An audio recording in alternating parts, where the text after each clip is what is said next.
Atenção nas ações de execução, em que o exequente pede a suspensão da CNH, apreensão do passaporte ou cancelamento do cartão de crédito do executado. Lição prática jurídica de número 137, de um total de 365. Se você me acompanha por aqui, todos os dias eu tenho postado um áudio, uma lição prática jurídica com um conteúdo que visa obter sucesso na defesa do executado ou técnicas e estratégias para vencer o processo de conhecimento. Medidas executivas atípicas, um tema que está muito na moda, vamos dizer assim, na prática jurídica. Suspensão da CNH, apreensão do passaporte do executado devedor ou cancelamento do cartão de crédito como uma medida coercitiva apresentada pelo exequente para forçar o executado a cumprir o que está no título executivo judicial ou extrajudicial. Bom, essa medida executiva atípica, ela tem um fundamento no artigo 139 do Código de Processo Civil. Esse artigo 139, ele concede poderes ao juiz. Toda vez que o juiz profere uma decisão no curso do processo de conhecimento ou no curso do processo de execução, seja uma tutela provisória ou uma tutela definitiva, é possível que o juiz imponha medidas indutivas, coercitivas, mandamentais ou subrogatórias para assegurar o cumprimento da ordem judicial. A questão que surgia quando veio o Código de Processo Civil de 2015 é se seria possível também a aplicação das medidas no processo de execução, das medidas atípicas no processo de execução, como uma forma de pressionar psicologicamente o executado a cumprir a prestação, a obrigação que está no título executivo, já que no processo de execução nós temos um conflito de princípios entre o princípio fundamental do exequente, de dar efetividade à tutela executiva, protegendo, portanto, o credor, e o princípio da dignidade da pessoa humana, do mínimo existencial, que protege o devedor executado ao longo do processo de execução. E o STJ tem um posicionamento consolidado em abril de 2019, através do recurso especial 1.788.950 do Mato Grosso,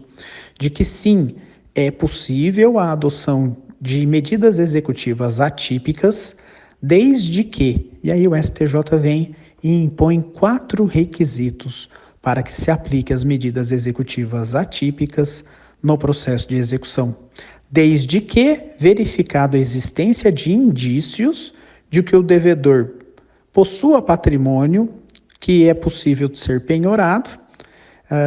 No entanto, isso não ocorreu no processo de execução. Segundo requisito, que essa medida executiva atípica, ela seja adotada de modo subsidiário, ou seja, depois de esgotadas as tentativas de penhora.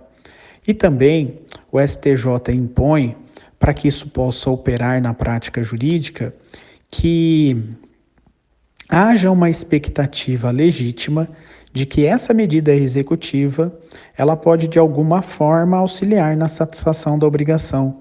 Tem que ser respeitado, portanto, aqui o princípio da utilidade da execução. E por fim, a 4ª condição imposta pelo STJ, a aplicação do princípio da razoabilidade e proporcionalidade no caso concreto.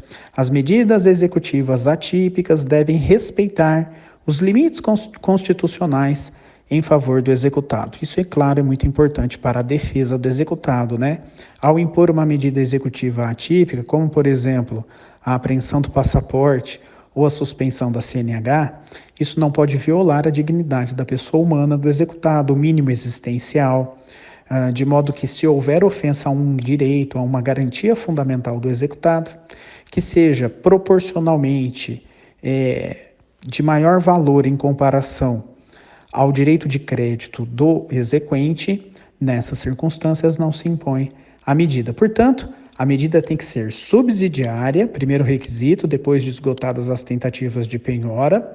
Só pode ser no caso em que o executado está ocultando dolosamente ou maliciosamente o seu patrimônio para não cumprir a obrigação. Em outras palavras, não pode ser uma medida punitiva para o executado que não tem patrimônio.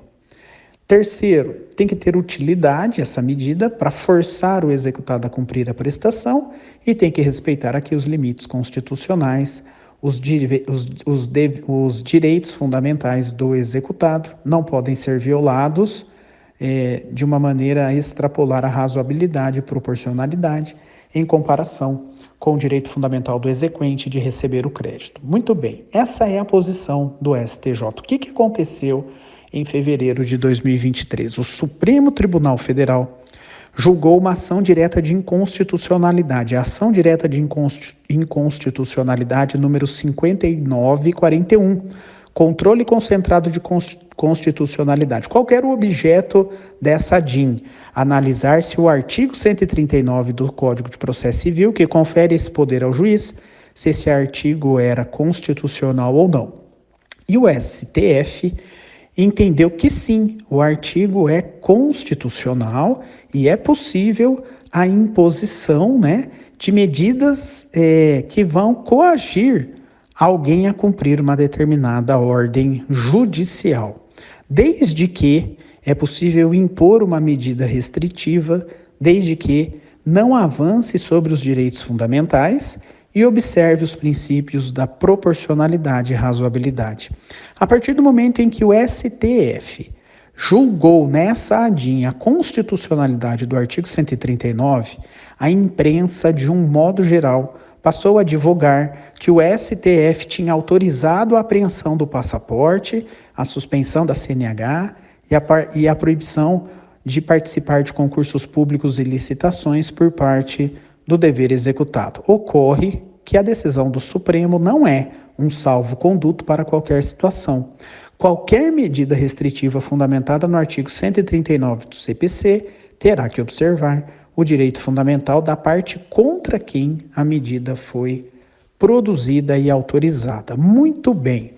Não obstante essa decisão do Supremo Tribunal Federal, que apenas reconheceu que o artigo 139 do CPC é constitucional, o próprio STJ, em abril de 2022, afetou para julgamento em um recurso repetitivo essa questão.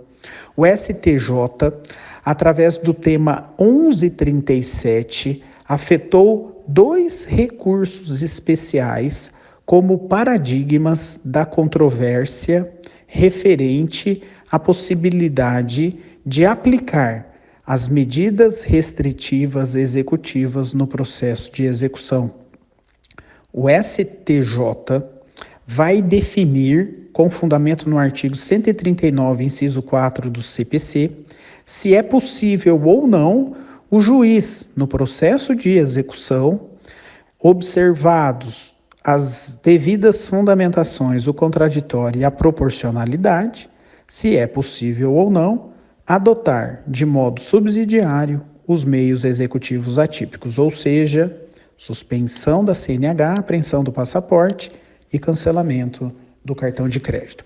E quando esses 2 recursos especiais foram afetados para o tema do recurso repetitivo, o tema 1137, isso aconteceu em abril de 2022, o relator desse recurso repetitivo, o ministro Marco Buzzi, ele determinou, nos termos do artigo 1037, inciso 2 do Código de Processo Civil, o STJ determinou a suspensão obrigatória do processamento de todas as ações de execução que tramitam na Justiça brasileira e também os recursos pendentes em trâmite no território nacional que versem sobre essa idêntica questão, ou seja, sobre a questão se é possível ou não aplicar as medidas executivas atípicas, como, por exemplo, suspensão da CNH, apreensão do passaporte e cancelamento do cartão de crédito nas ações de execução. O STJ avocou esse julgamento repetitivo e determinou que até o momento em que ele reconheça e decida essa questão, todas as ações de execução que têm pedidos do exequente nesse sentido sejam obrigatoriamente suspensas. Então, a dica prática de hoje é: se você advoga em favor do executado e no curso da sua ação de execução o exequente pediu a suspensão da CNH, apreensão do passaporte, cancelamento do cartão de crédito ou qualquer outra medida restritiva, você pode imediatamente pedir ao juiz da execução que esse processo que você está patrocinando o interesse do executado seja suspenso. Suspenso até o julgamento do recurso repetitivo mencionado, cujo tema é o tema 1137. E, obrigatoriamente, todas as ações de execução, em primeiro grau ou em grau recursal, que estão pendentes de análise essa questão, todas essas execuções deverão ser suspensas até o julgamento do recurso repetitivo pelo STJ, o que ainda não aconteceu. Não aconteceu até hoje, dia 30 de maio de 2023. Ok? Então acompanhe aí o STJ, veja quando que irá acontecer esse julgamento. E se no momento em que você estiver advogando em favor do executado ainda não tenha esse julgamento proferido, você pode pedir a suspensão automática da sua ação de execução. É isso. Essa era a nossa lição prática jurídica do dia. Fiquem com Deus. Até amanhã na nossa próxima lição prática jurídica do dia. Valeu, pessoal!